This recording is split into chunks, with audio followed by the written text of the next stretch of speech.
রাতের খবরে এবং ভয়াবহ পরিস্থিতি নিয়ে আমি আপনাদের মাঝে এসেছি এই খবরগুলো পৌঁছে দেওয়ার জন্য। দেশে বন্যা পরিস্থিতিতে ভয়াবহ রূপ ধারণ করছে ফেনী এবং নোয়াখালীতে, এবং প্রচণ্ড পরিমাণে কাজ করে যাচ্ছেন বাংলাদেশের শিক্ষার্থীরা, যার ফলশ্রুতিতে কিছুটা নিয়ন্ত্রণে। অন্যদিকে বিভিন্ন দাবি নিয়ে সচিবালয় ঘেরাও করে রেখেছেন আনসার বাহিনী এবং তাদের এক দফা এক দাবি।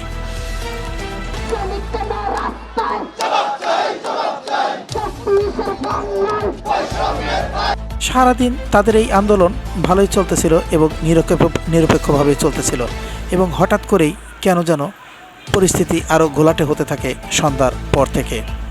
তাদের সমস্ত দাবি দাওয়াগুলো মেনে নেওয়ার তারপরও তারা হঠাৎ কেন এই ক্ষিপ্ত হয়ে গেলেন এবং কেনই বা শিক্ষার্থীদের উপরে চড়াও হয়ে গেলেন।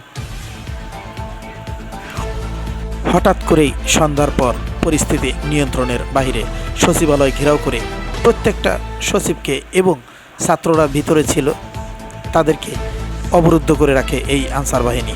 হঠাৎ করে ক্ষিপ্ত হয়ে আনসার বাহিনী ছাত্রদের উপরে গুলি বর্ষণ করে এবং একাধারে গুলি করতে শুরু করে এবং আহত হতে থাকে স্টুডেন্টরা।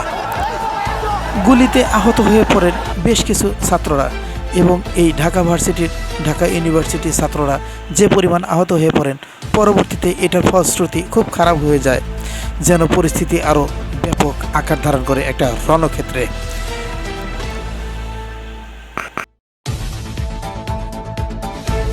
দর্শক, তাহলে আমরা কি বুঝবো কেন এই পরিস্থিতি হলো, কেন এই রণক্ষেত্র হলো এই স্বাধীন রাষ্ট্রে, কেন এই স্বৈরাচারী সরকার পতন হওয়ার পরও কেন এই অবস্থা হবে, এবং এই আনসার বাহিনী এই সাহসটাই বা কোথা থেকে পেয়েছে এবং কে বা দিয়েছে তাদের এই ইন্ধন, কেন এই নিরীহ ছাত্রদের উপরে আবার গুলিবর্ষণ করা হলো।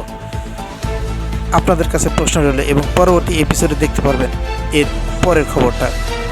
ধন্যবাদ, সবাই চ্যানেলটাকে সাবস্ক্রাইব করে দিয়ে রাখবেন।